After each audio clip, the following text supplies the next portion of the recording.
ಬೆಂಗಳೂರಲ್ಲಿ ಇಂಥ ವಿಚಾರಕ್ಕೆ ಗಲಾಟೆ ಆಗಲ್ಲ ಅಂತ ನೀವು ಹೇಳಕ್ಕೆ ಆಗಲ್ಲ. ರೀಸನ್ನೇ ಇರಲ್ಲ, ಅಂಥ ವಿಚಾರಕ್ಕೆಲ್ಲ ಗಲಾಟೆ ಆಗುತ್ತೆ. ಅಂಥದ್ರಲ್ಲಿ ಪಾರ್ಕಿಂಗ್ ಅಂತ ವಿಚಾರಕ್ಕೆ ಬಂದರೆ ಬೆಂಗಳೂರಲ್ಲಿ ಏನೋ 30-40 ಸೈಟಿಗೆ ಜಗಳ ಆಡಿದಾಗ ರೇಂಜಿಗೆ ಆಟ ಆಡ್ತಾರೆ. ಸೊ ಬೆಂಗಳೂರಲ್ಲಿ ಪಾರ್ಕಿಂಗ್ ವಿಚಾರಕ್ಕೆ ಮಾರಾಮಾರಿ ನಡೆದಿದೆ. ಕಾಲೇಜ್ ವಿದ್ಯಾರ್ಥಿ ಮತ್ತು ಪುತ್ತಿಗೆ ಮಠದ ಭಕ್ತರ ನಡುವೆ ಫೈಟಿಂಗ್ ಆಗಿದೆ. ಪುತ್ತಿಗೆ ಮಠದ ಮುಂದೆ ಬೈಕ್ ಪಾರ್ಕ್ ಮಾಡಿದ್ದ ವಿದ್ಯಾರ್ಥಿ ಕಾಲೇಜ್ಗೆ ಲೇಟ್ ಆಯಿತು ಅಂತ ಮಠದ ಮುಂದೆನೆ ಪಾರ್ಕ್ ಮಾಡಿದ್ದ. ವೆಹಿಕಲ್ ಪಾರ್ಕ್ ಮಾಡಿದ್ದನ್ನ ಮಠದ ಭಕ್ತರೊಬ್ಬರು ಪ್ರಶ್ನಿಸಿದ್ದಾರೆ. ಈ ವೇಳೆ ಮಾತಿಗೆ ಮಾತು ಬೆಳೆದು ಆ ವಿದ್ಯಾರ್ಥಿ ಹಲ್ಲೆ ಮಾಡಿದಾನೆ. ಮಹಿಳೆಯೊಬ್ಬರ ಮೇಲೆ ಹಲ್ಲೆ ಮಾಡಿದಾನೆ ವಿದ್ಯಾರ್ಥಿ. ಇನ್ನು ಆ ಪೋಷಕರನ್ನ ಕರೆಸಿ ವಿದ್ಯಾರ್ಥಿಗೆ ಬುದ್ಧಿವಾದ ಹೇಳಿದ್ದಾರೆ ಪೊಲೀಸರು.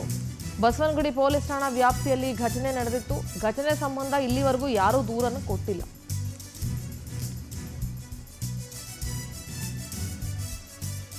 ಬೆಂಗಳೂರಿನ ಅನೇಕ ಕಡೆ ಜನ ಇಷ್ಟ ಬಂದಂಗೆ ಪಾರ್ಕ್ ಮಾಡ್ಬಿಟ್ಟು ಹೊರಟೋಗ್ತಾರೆ.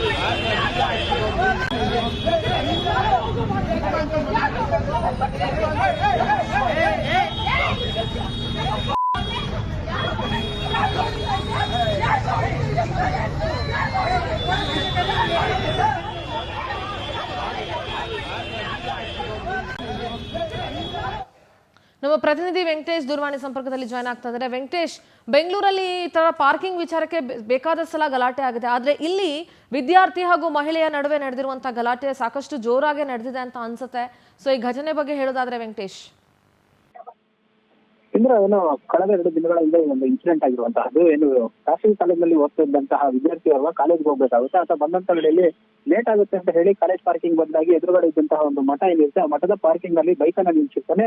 ಆಗ ಒಂದು ಆಟೋ ಕೂಡ ಬಂದು ಅಲ್ಲಿ ಪಾರ್ಕ್ ಮಾಡುತ್ತೆ. ಆಗ ಮಹಿಳೆಯವರು ಬಂದು ಇಲ್ಲಿ ಬೈಕ್ ಅನ್ನ ಪಾರ್ಕ್ ಮಾಡಬೇಡಿ ಅಂತ ಹೇಳ್ತಾರೆ. ಆತ 10 ನಿಮಿಷ ವಾಪಸ್ ಬರ್ತೀನಿ ಅಂತ ಹೇಳಿದಾಗ ಮಾತಿಗೆ ಮಾತು ಬೆಳೀತೆ. ಆ ಸಂದರ್ಭದಲ್ಲಿ ಆಕೆ ಕೂಡ ಬೈಯೋದಕ್ಕೆ ಶುರು ಮಾಡಿದ್ರೆ ಆಗ ಆ ವಿದ್ಯಾರ್ಥಿ ಕೂಡ ಆಕೆಯ ಮೇಲೆ ಹಲ್ಲೆಗೆ ಮುಂದಾಗ್ತಾನೆ. ಅಲ್ಲಿದ್ದಂತಹ ಸ್ತ್ರೀಯರು ಕೂಡ ಒಂದು ಪ್ರಯತ್ನವನ್ನು ಮಾಡ್ತಾರೆ. ಆದ್ರೆ ಈತ ಬೈದು ಆಕೆಯ ಮೇಲೆ ಹಲ್ಲೆಗೂ ಮುಂದಾಗ್ತಾರೆ. ಇದೊಂದು ವಿಡಿಯೋವನ್ನು ಮಾಡ್ಕೊಡ್ತಾರೆ. ಅದಾದ ಬಳಿಕ ಕೂಡ ಪೊಲೀಸರಿಗೆ 112ಗೆ ಕರೆ ಮಾಡ್ತಾರೆ. ಪೊಲೀಸರು ಬರ್ತಾರೆ. ಬಸವನಗುಡಿ ಪೊಲೀಸ್ ಠಾಣೆಗೆ ತಂದುಕೊಂಡು ಹೋಗಿ ವಿದ್ಯಾರ್ಥಿ ವಿರುದ್ಧ ಒಂದು ದೂರನ್ನು ಕೊಡೋದಕ್ಕೂ ಕೂಡ ಮುಂದಾಗ್ತಾರೆ. ಆಗ ಪೋಷಕರನ್ನ ಕರೆಸಿ ರಾಜಿ ಸಂಧಾನ ಮಾಡ್ತಾರೆ. ಅಂದ್ರೆ ಓದ್ತಾ ಇರುವಂತಹ ವಿದ್ಯಾರ್ಥಿಯ ಒಂದು ಭವಿಷ್ಯ ಹಾಳಾಗುತ್ತೆ, ಏಕೆ ಆಗೋದು ಬೇಡ ಅಂತ ಹೇಳಿ. ಆದ್ರೆ ಈತ ಒಳಗಡೆ ಹೋಗ್ಬೇಕಾದಂತಹ ಕಾರಣಕ್ಕಾಗಿ ಬೈಕ್ ಅನ್ನ ಪಾರ್ಕ್ ಮಾಡಿರ್ತಾನೆ. ಅಲ್ಲಿ ಜಾಗ ಕೂಡ ಇರುತ್ತೆ. ಆತ ಆದ್ರೆ ಯಾವುದೇ ರೀತಿಯಾದ ತೊಂದರೆ ಇರಲ್ಲ. ಆದ್ರೆ ಇದು ಮಠಕ್ಕೆ ಸೇರಿದಂತಹ ಜಾಗ, ಇಲ್ಲಿ ನಿಲ್ಸುವಂತ ಇಲ್ಲ ಅಂತ ಹೇಳಿ ಗಲಾಟೆಯನ್ನ ಮಾಡಿರುವಂತದ್ದು. ಸದ್ಯ ಈ ಬಸವನಗುಡಿ ಪೊಲೀಸರು ಕೂಡ ಇಬ್ಬರನ್ನು ಕರೆಸಿ ರಾಜಿ ಸಂಧಾನ ಮಾಡಿದ್ದಾರೆ.